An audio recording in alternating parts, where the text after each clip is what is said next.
Mesdames et messieurs, bienvenue. Vous êtes bien sûr à Isanganiro. Voici les grands titres de ce journal. Adoption ce vendredi par l'Assemblée nationale d'un accord de coopération militaire entre le gouvernement du Burundi et la Russie. Le ministre de l'Intérieur indique que cet accord permettra au Burundi de bénéficier du matériel moderne dans le domaine militaire. Vous le suivrez dans ce journal. Divergence d'opinion des leaders communautaires en ce qui est de la suppression du maintien des quotas ethniques. C'est dans la province Rumongue. Voilà pour l'essentiel de ce journal. Tout de suite, les détails.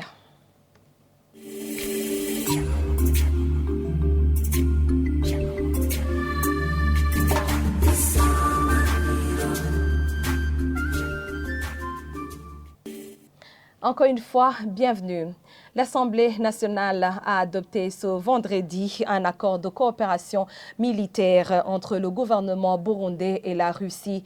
Dans l'exposé des motifs, le ministre de l'Intérieur a indiqué que cet accord va permettre au Burundi de bénéficier des formations et du matériel moderne dans le domaine militaire. Selon lui, ces accords pourront aider le pays à bien se protéger en cas d'invasion.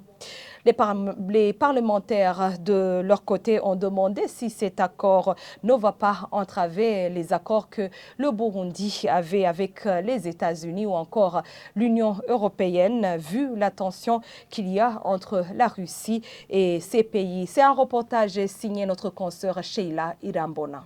Expliquer tout ce qui concerne l'accord de coopération militaire et technique entre le gouvernement burundais et la Fédération de Russie, c'est ce que le ministre de l'Intérieur Martin Niterete était venu faire à l'hémicycle de Kigobe ce vendredi. Dans son exposé de motifs, le ministre Martin Niterete a expliqué qu'avec cet accord, le Burundi va bénéficier du matériel ainsi que des formations militaires. Selon lui, cela va permettre à l'armée de protéger le pays.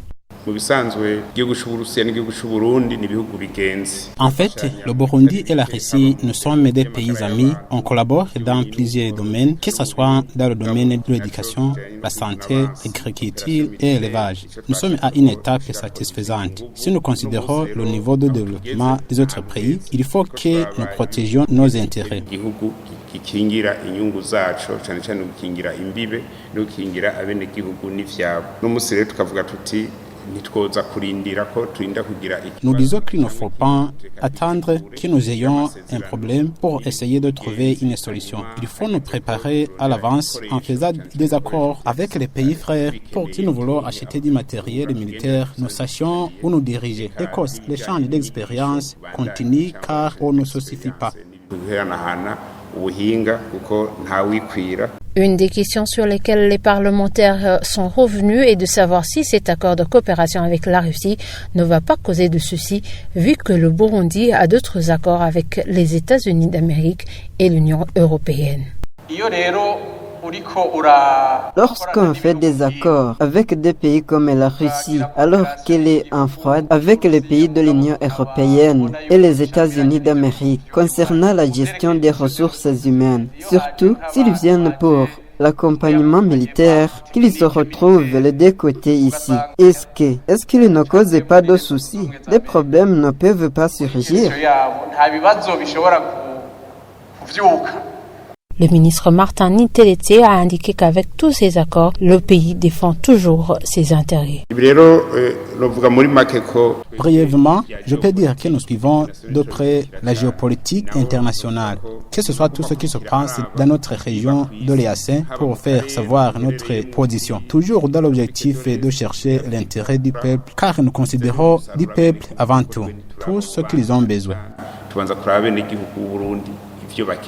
Après cette série de questions, cet accord a été adopté par l'Assemblée nationale. Il est prévu que 10 officiers vont être envoyés pour suivre une formation en Russie, toujours dans le cadre de cet accord. Merci Sheila Irambona pour ce reportage. Le ministre burundais de l'Intérieur demande aux partis en mésentente au sein de la formation politique CNL de s'entendre.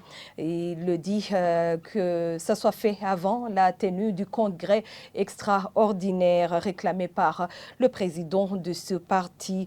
Il le dit après que l'honorable Agathon Rwasa ait demandé au ministre de l'Intérieur de laisser le CNL gérer ses affaires. Dans une interview exclusive accordée à la radio-télévision Isanganiro, le ministre de l'Intérieur Martin Niteretse affirme qu'il ne peut pas prendre position dans ces divergences, n'admettant pas que les deux parties se démettent réciproquement de leurs organes. Suivez Martin Niteretse, traduit en français par Alain Désiré Bukeneza.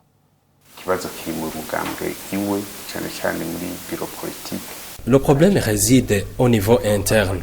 Le président du parti a suspendu de ses organes certains membres qui à leur tour l'ont suspendu. Et c'est pour cela que j'ai demandé au président de s'organiser au sein de ses organes pour que cela n'atteigne les membres. Certains signes avaient montré que la sécurité pouvait être perturbée. Et si les activités du parti CNL ont été suspendues, ce qui n'a pas été le cas pour les autres partis qui ont connu les mêmes problèmes dans le passé et même au sein du CNDD-FDD, je me dis qu'il faut que la loi soit respectée aujourd'hui.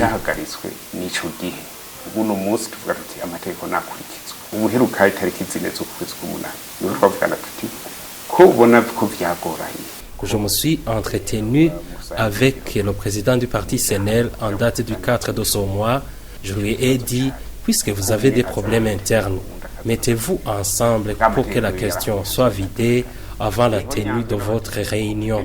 Ce qui est sûr est que chacune des deux parties avance des idées conformément au statut de leur parti.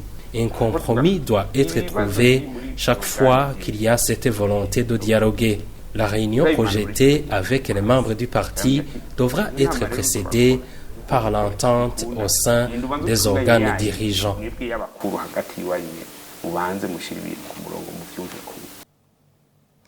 Et avant de boucler ce journal, les leaders communautaires des communes Muruta et Bugarama, c'est en province Rumongue, divergent en ce qui est de la suppression ou du maintien des quotas ethniques dans certaines institutions du Burundi. Dans une réunion animée ce jeudi à Gitaza par le président du Sénat, certains prônent la suppression de la constitution burundaise de cet article irrelatif. C'est tandis que d'autres prônent plutôt que cet article garde sa place. N'est-ce pas, Jean-Pierre Misago? Pour certaines personnes qui se sont exprimées, les Burundais devraient se reconnaître en Burundais et non à Hutu et Tutsi afin de léguer à leurs générations actuelles une société sans clivages ethniques. Pour d'autres, il n'est pas encore temps de supprimer les quotas ethniques dans la constitution burundaise pour certaines institutions du pays au regard du passé récent. Il devrait plutôt y avoir une révision de ces quotas ethniques et les faire correspondre à la vraie proportion de chaque ethnie dans la population burundaise. D'autres estiment que la commission Vérité et Réconciliation devrait d'abord présenter son rapport final, un rapport qui, selon eux, définirait la suite à réserver à cette question de quotas ethniques. D'autres encore trouvent que la question intéresse plus les leaders politiques que de simples citoyens qui demandent plutôt un environnement favorable au commerce transfrontalier avec la République démocratique du Congo et à l'obtention de l'emploi afin de trouver quoi manger. Ainsi, ceux qui occuperont des postes de responsabilité seront déjà engagés à servir la population et non à s'enrichir. Quant aux Batois qui s'estiment oubliés, ils voudraient être aussi intégrés.